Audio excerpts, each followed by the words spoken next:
On November 27, 1989, at exactly 7:11 a.m., the sky over Bogota, Colombia didn't just brighten, it shattered. Avianca Flight 203 had just taken off. It was a beautiful Monday morning. Inside the Boeing 727, 107 people were settling into their seats. Some were drinking coffee. Others were looking out the window at the mountains. Everything seemed perfect. 5 minutes later, a massive fireball ripped through the fuselage. The plane didn't just crash, it disintegrated in midair. Debris rained down over the town of Socha for miles. Metal, luggage, and lives were scattered across the hills. There were no survivors. It was the deadliest criminal act in the history of Colombia. But as the smoke cleared, a terrifying truth began to emerge. This wasn't a mechanical failure. It wasn't an accident.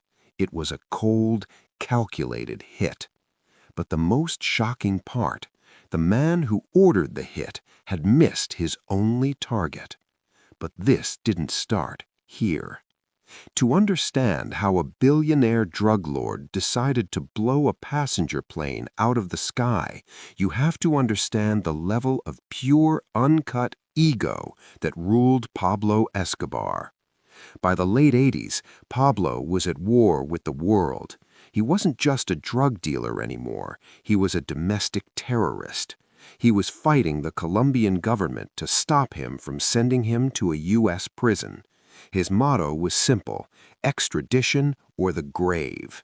He had already killed judges. He had killed hundreds of police officers. He had even stormed the Palace of Justice. But he had a new problem: a man named Cesar Gaviria. Gaviria was a presidential candidate. He was brave, he was honest, and he had a message that Pablo hated.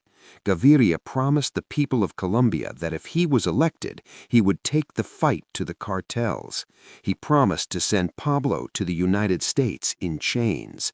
Pablo knew this could destroy everything. If Gaviria became president, the golden age of the Medellin cartel would be over. Pablo's luxury prisons and private zoos would be replaced by a concrete cell in a maximum security U.S. prison. He decided that Gaviria had to die. But Gaviria was well protected. He traveled with a small army of bodyguards. He moved in armored cars. He was a ghost in the city. Pablo's assassins couldn't get close to him on the ground. So Pablo looked to the sky. But that was only the beginning. Before we go deeper, make sure you're subscribed.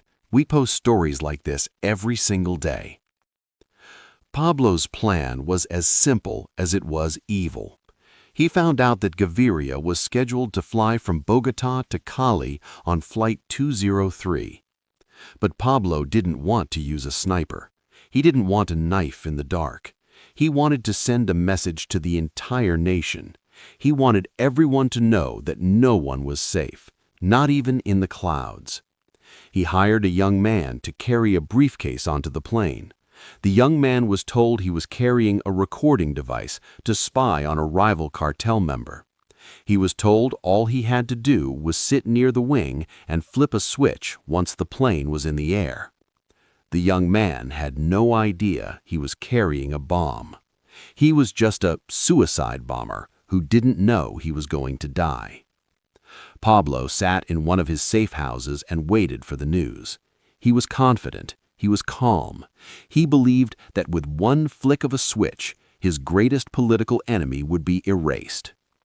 What happened next shocked everyone.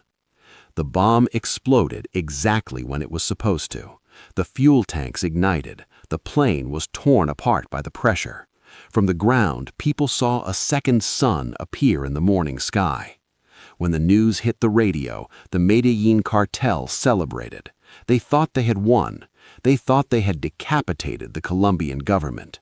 But as the names of the victims were read aloud, Pablo's smile disappeared. Cesar Gaviria wasn't on the list. At the very last minute, Gaviria's security team had grown suspicious. They had a bad feeling about the flight. They told the candidate to stay behind and take a private car instead. Gaviria was alive. He was safe, and 107 innocent people were dead because of a mistake. But he had no idea what was coming. The bombing of Flight 203 changed the world's view of Pablo Escobar. Before this, some people in Medellin still saw him as a hero. They saw him as a man who built houses for the poor. After the plane went down, that image was gone. 2 of the victims on the flight were Americans. This gave the United States government the legal right to step up their hunt. They sent in Delta Force, they sent in the Navy SEALs, they sent in the most advanced surveillance technology on Earth. Pablo had wanted to show his power. Instead, he had shown his weakness. He had shown that he was desperate. The pressure began to rise. Every country in the world turned their back on him. He was no longer a businessman. He was a monster. The ego that drove him to blow up a plane was the same ego that was now leading him to his own grave. But there was no way back now. The search for the Penina and the other men who built the bomb became the DEA's top priority. They started flipping Pablo's inner circle. They realized that even his most loyal hitmen were disgusted by the killing of women and children on a civilian flight. Betrayal began to leak through the cracks of the cartel.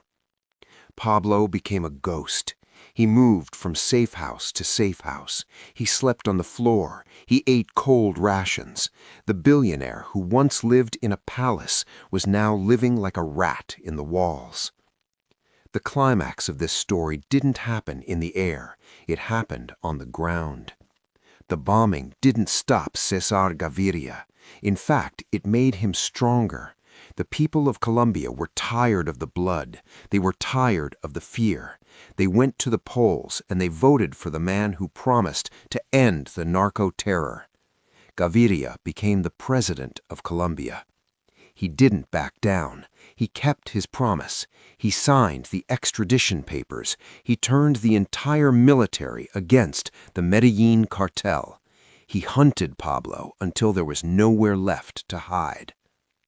The long-term consequence of Flight 203 was the total destruction of the Medellin empire. The very act Pablo thought would save him was the act that sealed his fate. It took a few more years, but the end finally came on a rooftop in Medellin. Pablo died with nothing, no zoo, no money, and no political power. The families of the 107 victims never got their loved ones back. The empty chairs at dinner tables stayed empty. The scars on the hills of Soacha are still there. The story of Avianca Flight 203 reminds us that greed and ego can lead a man to commit acts that the world can never forget. It reminds us that when you try to destroy everything in your path, you often end up destroying yourself. In the end, power always comes with a price. Some choices can never be undone. If you like this video, make sure you subscribe and follow the channel. We upload new videos every single day. And trust me, the next story is even more intense, more surprising, and something you definitely don't want to miss. I'll see you in the next one.